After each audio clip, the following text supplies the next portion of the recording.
Number 10. Spider-Woman. I love Jessica Drew, but her origin story really is just straight up weird. I even was explaining it to someone who is not familiar with her as Spider-Woman the other day, and even just hearing myself explain, it sounded weird to me too. I was like, just go with me here, it's a strange story. Jessica Drew was very young when she got sick, possibly because her father had actually wanted to experiment on her. That's, I believe, I don't know if we've ever pinpointed that, but seems likely, and had chosen to expose his family to a radioactive area. Her dad ended up curing Jessica of her illness by giving her a serum based off of spiders and putting her into stasis basically for years so she could heal. Now, by the time that she was healed and emerged from the tube she was held in, she was a young adult, although admittedly she was, as I said, healed, and she now had superpowers. But what she didn't have at the time, of course, was life experience, because she had pretty much spent all of her time in a tube. She had spent most of her life thus far in a tube in a suspended state, so it's easy to see how initially she got used as a pawn of Hydra's. There is also a version of her origin where Jessica was actually a woman who started out as a spider who simply evolved into a human form, which is even more bonkers of a story. Fortunately, this was later retconned to be a false memory implanted in Jess's mind, so that's how we make sense of that, although it is still a weird detail that someone would be like, yeah, I'm just gonna mess with her and make her think she evolved from a spider. Why not? And friends, before we move on to our next spot on this list, if you love what we do here at Top 10 Nerd and you love when I talk about weird comic book stuff, I love talking about weird comic book stuff, check out our Top 10 Weirdest playlist. We all talk about weird stuff over there. It's a lovely playlist. Number 9. Captain Marvel. Carol Danvers' origin started out weird and only got weirder with time, it seems. This one is weird to me especially because I feel like it was kind of given a retcon that it didn't really need, but it got it anyways. But at the same time, I also acknowledge that the retcon may have simply been added to make Carol's origins make more sense or appear more streamlined. Carol Danvers was a security guard who ended up acting as an ally for and falling in love with the original Mar-Vell. At one point, her life was endangered by Mar-Vell's vengeful rival Yon-Rogg when the device known as the Psyche Magnetron exploded. In that moment, Carol wished that she was more like Mar-Vell, and so she became as such, because that's what happens when you get caught in a Psyche Magnetron explosion. She ended up manifesting similar powers and adopting the superhero moniker Miss Marvel. Years later, Carol has taken up the mantle of her former mentor, Captain Marvel, which is why we know her as such now, and has also learned that apparently this whole time, on her mother's side, she was actually half Kree, which is the same alien race that Mar-Vell belonged to, which also, I guess in part, accounts for her abilities manifesting. Though I think it's kind of fine that like kind of a wishing machine just allowed her to have those abilities. I think that makes sense too, but half Kree, let's do it. Number 8. Bouncing Boy. Bouncing Boy is Chuck Tane, and not only is he ridiculous in terms of his own abilities and appearance, but so is his origin story. He's known for being a member of the futuristic superhero team, the Legion of Superheroes, or he's known for eventually being a member of that team. This team hails from the 31st century, where they're teen heroes who are known not just for protecting the Earth, but also any other worlds that belong to the group known as the United Planets. Bouncing Boy himself initially was not considered good enough in the original continuity to join the Legion, trying out and failing to be accepted twice prior to finally securing his place on that team. Probably because of how odd his powers are, honestly. One day during a sports match, he made the mistake of drinking super plastic fluid by accident, which is what gave him the ability to basically inflate himself and turn himself into a human bouncing rubber ball. Why we call him Bouncing Boy. Number 7. Hellboy. Some might not think Hellboy's origins are that weird, but I would challenge that line of thinking. I think Hellboy's origins only seem normal because we know him so well at this point. But it's pretty weird that an organization who is kind of known for hunting monsters would retrieve him after he was summoned by a dark World War II German cult and apparently is destined to bring about a massive apocalyptic event, and yet would still choose to raise and adopt him and just raise him up among their ranks. It just seems like an odd choice, I think, when we consider his origins. I love it for him, but it's weird. Number 6.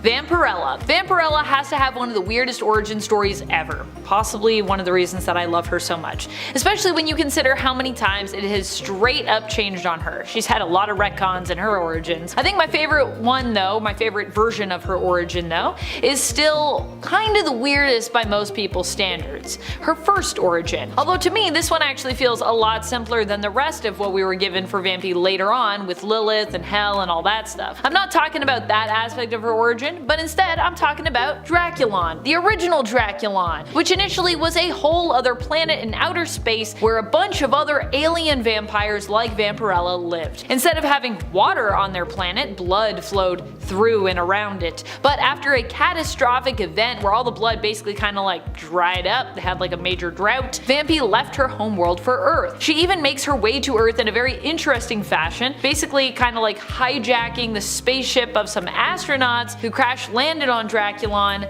after discovering that the life force energy powering them, their blood, is actually drinkable to her and can act as a food source. Very strangely convenient, and I love it. Number 5. Silk.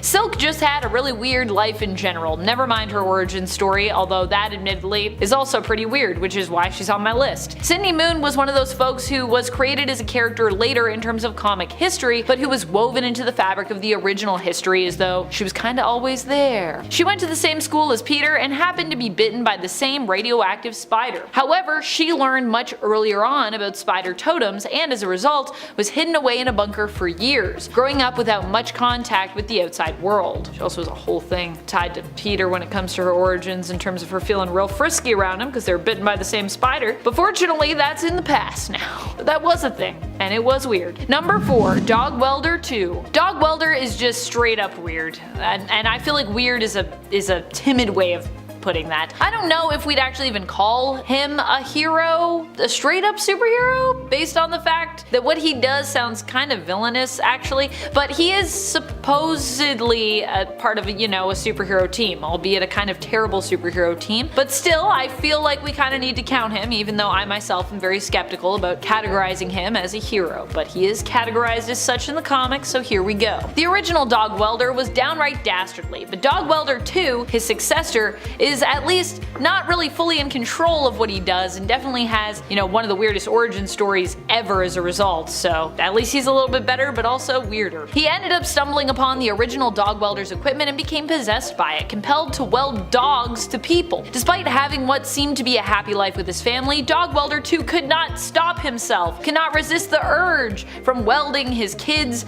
to the dog. As a result, his wife divorced him and later remarried. That's what you do. Also, what a weird story. Also the fact that he's still holding out hope, like maybe one day I'll be able to talk to them again. I don't think you come back from that, my friend. I think you're done. Number 3. Howard the Duck. Howard the Duck hails from a planet known as Duck World, where apparently ducks are not only intelligent, but also, coincidentally, happen to speak English, as so many on Earth do. What a coincidence. As weird as that sounds though, what's even weirder is the way Howard got to Earth, which is kinda debated in the comics with a few different stories telling this tale. Although I personally like the version where it's mentioned that Florida is basically located at the center of the nexus of all realities of Earth 616, which I think is pretty wild and pretty funny and kinda great. I also love that in that version of the story, that's kind of where like Howard first appeared, was in the Everglades in Florida. It's just funny because he obviously is also supposed to be a parody on Donald Duck, so yes. Number 2. Scarlet Witch. Wanda Maximoff has one of the most simple and yet at the same time convoluted origins in all of comics. Initially, she was simply a young woman who was a mutant and was saved by Magneto alongside her brother Pietro, aka Quicksilver. Feeling indebted to Magneto for saving their lives from an angry mob, they pledged themselves to Magneto's cause, serving him as members of his Brotherhood of Mutants, or Brotherhood of Evil Mutants if you prefer. However, later on, we learned that Magneto was also their dad, and that the children were simply adopted by the Maximoffs. It's kind of have like two groups of parents. Wanda's magic would go from mutant originating hex powers to being tied to Chthon to chaos magic to simply just magic that was passed down from her mother, who was also known for being a powerful witch. And Magneto would go from being unaware father to birth father to emotionally complicated dad to Magneto, you are not the father. And more recently was like more of an adopted father to Wanda and Pietro himself before he kick the bucket, although he'll probably be back at some point soon if he's not already at the time of this recording. Wanda would go from being mutant outcast to mutant villain to mutant pretender, having been revealed as someone who was simply made to look like a mutant after being experimented on very early in life by the High Evolutionary for some reason, and finally back to being cool with mutants again after she was able to help them access sort of lost consciousness backups for mutants long thought lost and therefore unresurrectable. Basically, Scarlet Witch is just weird. That's the only way it goes. Doesn't matter what part of the origin story we're at, it's crazy. Number 1. Jessica Jones. Jessica Jones is another one of those characters who is retroactively given close ties to other heroes, with her character having been created later on in the early 2000s. But if you thought Silk was wild, Jessica goes pretty crazy into that. She had a crush on Human Torch, went to the same school and was in the same grade as Peter Parker, and her dad worked for Tony Stark. What? She would end up being exposed to radioactive chemicals in a tragic car crash that the rest of her family perished in. During her first flight, where she lost control of her powers, Thor saved her. Thor. Shortly after this, Jessica would take up the superhero name of Jewel and would end up almost immediately afterward being controlled by the Purple Man and forced to do what he bid her. All in all, her origin is pretty messed up and also just pretty wild. Number 10. Deadman. Deadman first appeared in Strange Adventures number 205 in 1967, and while he is rarely if ever talked about in the same circles as most of the other origin stories on this list, I find his origin relatively unique and compelling. Boston Brand was a daring circus trapeze artist known for his gruff exterior that hid a heart of gold. This gruff exterior caused him to have a lot of people who disliked him. He was known for performing death-defying acts while dressed in a corpse-like mask, until one day, during his show, he was shot and killed by persons unknown. Due to him being well liked by the Hindu goddess Ramakrishna, Brand was allowed to stay on Earth as a ghost so that he could help protect the innocents and track down his murderer and bring them to justice. He is invisible to pretty much everyone, but he has the power to enter the living and possess and control their bodies, which really sets his story apart from other heroes. His story is interesting because it tackles mortality as well as regret, and it is a catalyst for a lot of growth for Boston, despite the fact that he is a dead man. Number 9. Captain America. Captain America first came on the scene in late 1940 in Captain America Comics number 1, featuring the hero punching out the leader of the German army almost a year before America entered World War II. His origin is beautiful in its simplicity. A frail man who has been deemed unfit for service in the US military desperately wants to serve his country, and agrees to undergo an experimental procedure that will grant him incredible abilities. Before the formula can be used to create more super soldiers, a spy destroys the formula and kills the professor who created it, leaving Steve Rogers as the only super soldier. He becomes Captain America, but his secret identity is soon discovered by a young boy serving as the regiment's mascot named Bucky Barnes, and Steve decides that the most reasonable way to deal with this is to bring the small child with him into an active war zone as his sidekick. The nuances of his origin have been explored more in the years since, but it is otherwise unchanged and was very faithfully adapted in the MCU film adaptation. Not so much in the weird 70s made-for-TV movie though. Interestingly, the first time we meet Steve in the comics is when he's undergoing the procedure, so we don't really get to know anything about his character before he is Captain America. Number 8. Wonder Woman. In her initial appearance in 1942's All-Star Comics number 8, Wonder Woman's origin was that she was the daughter of Hippolyta, the queen of the Amazons. Hippolyta desperately wanted a child and prayed to the gods to bring life to a clay statue of a little girl that she had made. You know, like Pinocchio. Aphrodite granted her wish, and the clay became a real girl. She was raised as an Amazon, quickly learning and excelling in their ways. The Amazons lived in secret on Paradise Island until a World War II pilot named Steve Trevor crash landed. Diana saved his life and decided she wanted to come back to the world of man so that she could fight the Axis powers, as well as be with Steve, who she thought was a certified hottie. The Amazons held a competition to determine who would go, and Diana now won, being allowed to go to the modern world and being given her iconic costume, tiara, and lasso of truth, and she became Wonder Woman. Her origin story has been tweaked several times over the years, with the time period changing and her being sent as an emissary from her island, but for the most part, it has stayed pretty much the same. Number 7. Captain Marvel. First appearing in 1940's Whiz Comics number 2, Billy Batson was an orphan living on the mean streets. One day, a strange man in a trench coat approached him and told the young boy to follow him into an abandoned subway station. He did, and the man revealed himself to be a wizard, and took Billy to the Rock of Eternity. The wizard Shazam told Billy that he had been chosen to be the wizard's champion and gave him the power to transform into a manly superhero who had the wisdom of Solomon, the strength of Hercules, the stamina of Atlas, the power of Zeus, the courage of Atlas, and the speed of Mercury. He could transform whenever he used the magic word Shazam. So, remember kids, if a strange man ever approaches you and asks you to follow him into an abandoned building, go with him. He is probably a wizard who wants to give you powers. Billy's origin has had a few alterations over the years, but the broad strokes are pretty much unchanged. What has changed over the years is his name. After Fawcett Comics was sued by the company that would become DC for alleged copyright infringement, they claimed Captain Marvel was a ripoff of Superman. Captain Marvel was cancelled until DC bought the character and decided to bring him back. By that time, Marvel Comics had their own Captain Marvel, and though DC was allowed to keep calling the character Captain Marvel, the book had to be renamed Shazam. Eventually, it was decided it was simpler if they simply called Billy Shazam, though his name will apparently soon be changed to simply the Captain. Billy's origin is great as it is the ultimate child's wish fulfillment power fantasy. While children in comics at the time were relegated to sidekick roles, Billy was able to be the strong hero anytime he wanted with just the utterance of a magic word. His origin does a great job of tapping into a really primal desire, and it's one of my favorites. Number 6.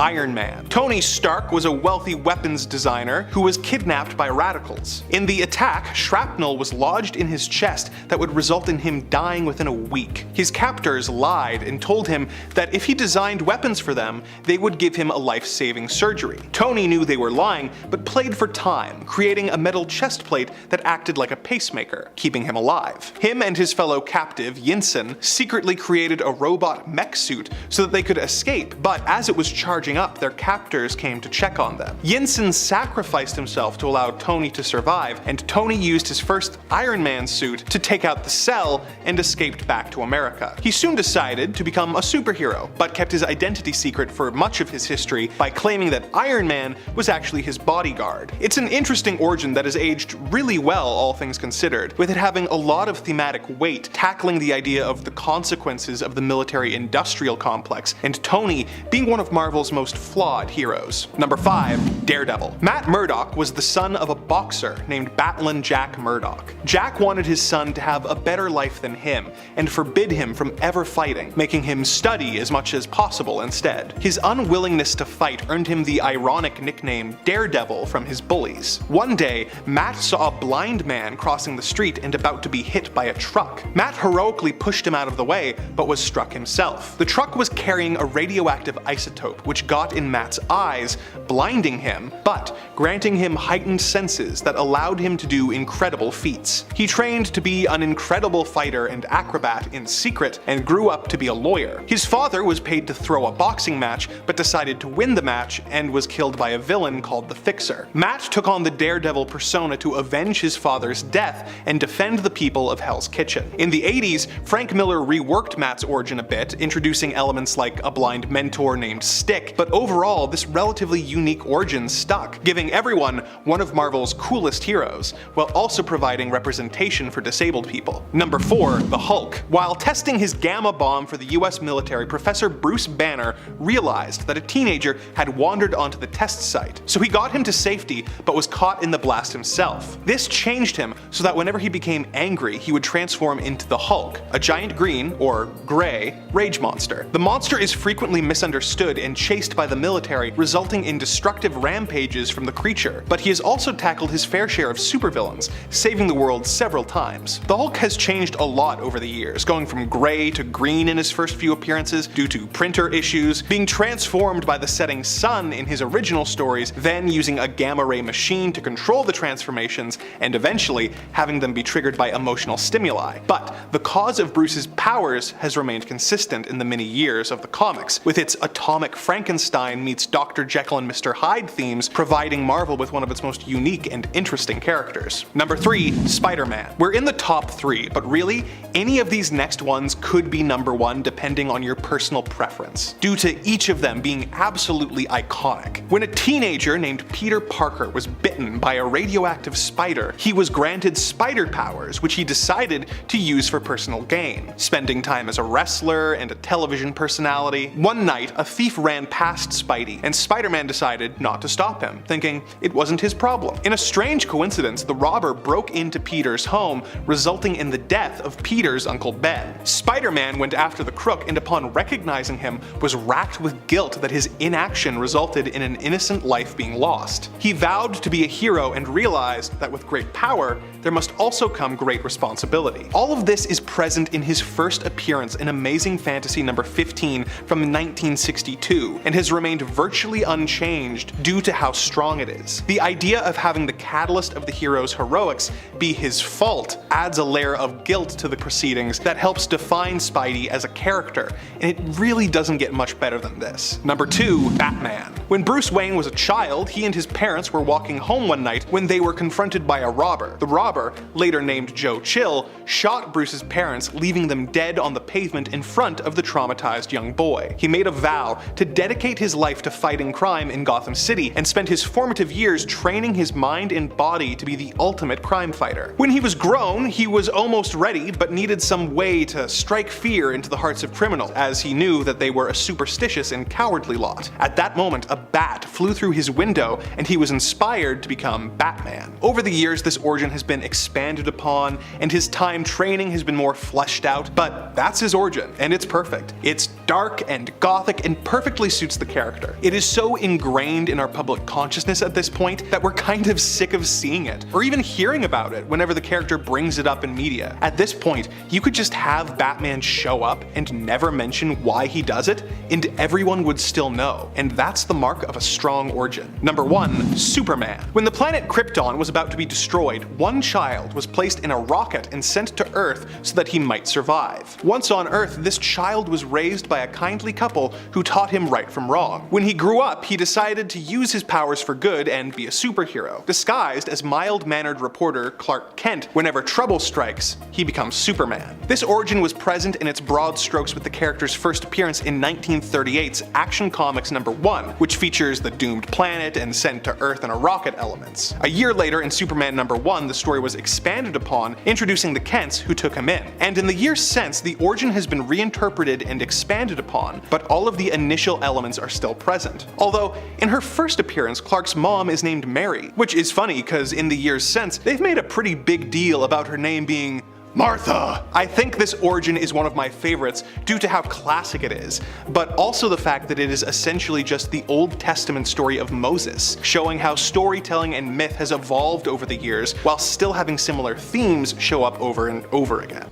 Number 10, Hitmonkey. Hitmonkey. Huh, oh man, I love Hitmonkey. Initially, Hitmonkey was just a monkey living up in the mountains until a human assassin wandered wounded into his clan. They took in the human and nursed him back to health. The monkey who had become Hitmonkey was nervous about the man's presence and at one point rebelled against his clan for their decision to continue to offer refuge to the assassin. Monkey violently struck out and was banished as a result. However, during his time away, he spotted other armed men in the wilderness and rushed back to warn his clan, but unfortunately he got there too late. They had all been killed in the attack, with the assassin also dying. Swearing to get revenge, Hitmonkey was born that day, as he wielded the assassin's guns, and would continue to be guided by the spirit of the dead assassin, who helped him on his quest and also sought to resolve his own unfinished business through Hitmonkey.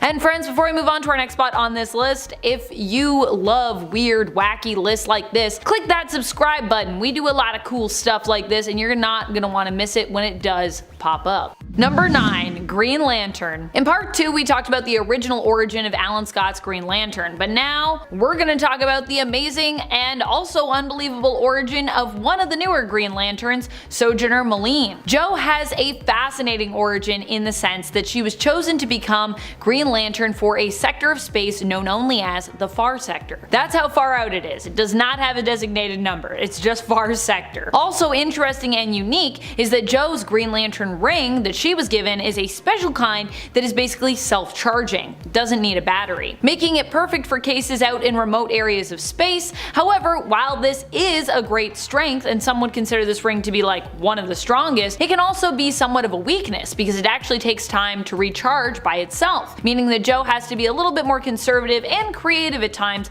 when using her powers in battle, being careful not to fully tap herself out unless, you know, she absolutely has to, but she has to make those choices. That's what makes it so exciting. Number 8. Elasti-Woman. Whether we're talking comics or the live-action Doom Patrol series, Elasti-Woman has a pretty interesting origin. She was initially a Hollywood actress, Rita Farr. In the Doom Patrol series, it's implied that she was cursed for being rude to locals while on set, falling into a body of water where she was exposed to a toxic gas that left her with the uncontrollable ability to shapeshift. Ultimately, this kinda ruined her career. In the comics, it was exposure to toxic gas from a volcano while on a shoot in Africa that gave her this ability, also, of course, ruining her career. She would end up joining Niles Calder's team of misfits known as the Doom Patrol. In the live-action series, Rita constantly struggles to control her abilities. In the comics, she also becomes the adopted mother of Garfield Logan's Beast Boy, who we often nickname Gar, after marrying Steve Dayton's Mento, another member of the Doom Patrol team. Number 7. Rogue. Well, when it comes to Rogue, she's a pretty tragic and honestly pretty wild backstory. Initially, we knew her as a villain in the comics, but this wouldn't last too long, with Rogue eventually leaving her adoptive mother's sides and joining the X-Men. From the beginning of her origins, Rogue's backstory has been pretty wild. She was initially born into a hippie commune out in the wilderness. Her mother ended up disappearing in a mystical ritual when she was young, which left Anna Marie to be raised by her stern Aunt Carrie, her mother Priscilla's sister, and her often absent father, Owen. Eventually, Anna Marie would run away from home, gaining the nickname of Rogue because, you know, she kept to herself, which would eventually also become her codename as a super. She would end up being taken in by Mystique and her wife Destiny, with the two villainesses becoming, you guessed it, Rogue's adoptive mothers. Initially, Rogue's powers manifested during her first kiss with her childhood crush, Cody Robbins. As a result, Cody's life energy was drained from the physical contact and he was left comatose. Thanks to this very traumatizing experience, for years, Rogue struggled to control her powers, often choosing to wear clothes that fully covered her body for fear of accidentally hurting those closest to her. It wasn't until recently in the comics that she managed to gain better control over her mutant abilities when she finally confronted her fears, realizing that it was actually her own fear that had been preventing her from controlling her powers the whole time. Number 6. Oracle. When you think about it, Oracle's origins are pretty insane. I still can't believe this happened, considering the story that her origin comes from is not even fully canon. Oracle is Barbara Gordon, and we aren't talking about Barbara Gordon's initially confusing connection to Commissioner Jim Gordon and her origin as Batgirl here, but instead her transformation from Batgirl to Oracle with her Oracle origin. This all went down in Killing Joke, initially intended to be a one-off story that was not part of the main continuity canon, and for the most part, it really isn't. However, in the story, Barbara Gordon is visiting with her father, Jim Gordon. Dressed as a civilian, she answers the door and is shot through the spine by the Joker. And for some reason, this is the part of the story that was kept and incorporated into canon. The silver lining is it gave us Oracle, I suppose, which is a super cool character, but the unfortunate thing is it created a lot of trauma and extra struggle for Babs, with her also having to retire as Batgirl for quite some time. Number 5. Red Hood. We're not talking about Jason Todd's origins as Robin here, instead we're talking about his origin as Red Hood. And I know that some may consider Red Hood to be more a villain at times or anti-hero, but 1. Anti-heroes are still also heroes, and 2. I would consider Todd's Red Hood more of a straight up hero right now than well, anything else. I mean, he did switch from guns to a crowbar. It's still pretty brutal, but hey, progress. Jason Todd became the Red Hood after he was believed to have been killed by the Joker. First of all, this death was actually voted on by fans, which is a pretty wild marketing strategy and pretty crazy that that's part of this origin. And after he died, his death was considered to be one of the actual mainstay deaths in comics, with the 3 permanent deaths in comics at one point being considered to be Uncle Ben, Bucky Barnes, and of course Jason Todd. Evidently not so permanent, as 2 out of 3 of those characters have now, at this point in time,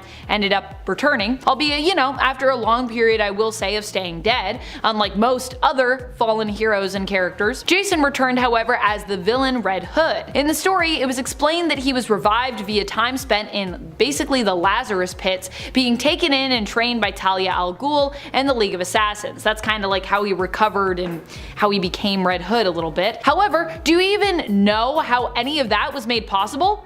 What was actually a change made to the universe that was one of many explained by Superboy Prime punching reality. Yeah, even more bizarre, the punch actually happened in terms of the comics continuity, in terms of their release dates, after Todd returned. But that's explained by the fact that Superboy Prime's punch actually affected all of reality throughout time. So while it did happen afterward in terms of when the comics were released, it affected the past, which means Jason Todd actually came back to life 6 months after his death in the adjusted canon, which would actually even be like way back when. So people were like, but didn't this happen after? And it's like, yes, but like this actually doesn't even, it affects way in the past. Really? Oh, Superboy Prime, punch in reality. Number 4. Ben Reilly. Ben Reilly is a superhero who we would often come to know mainly as Scarlet Spider, but before that we actually just knew him for a while as Spider-Man. He is the clone of Peter Parker, who was created by the Jackal, although there was a period of time where Peter and Ben were not sure which one of them was the clone, and it was even believed that Ben may actually be the original, with Peter being the clone. Beyond that, Ben Reilly, while being created by Miles Warren's Jackal and tormented by the villain, would also at one point go on to adopt the name for himself, becoming the Jackal, which is pretty messed up when you think about everything that's happened to Ben Reilly.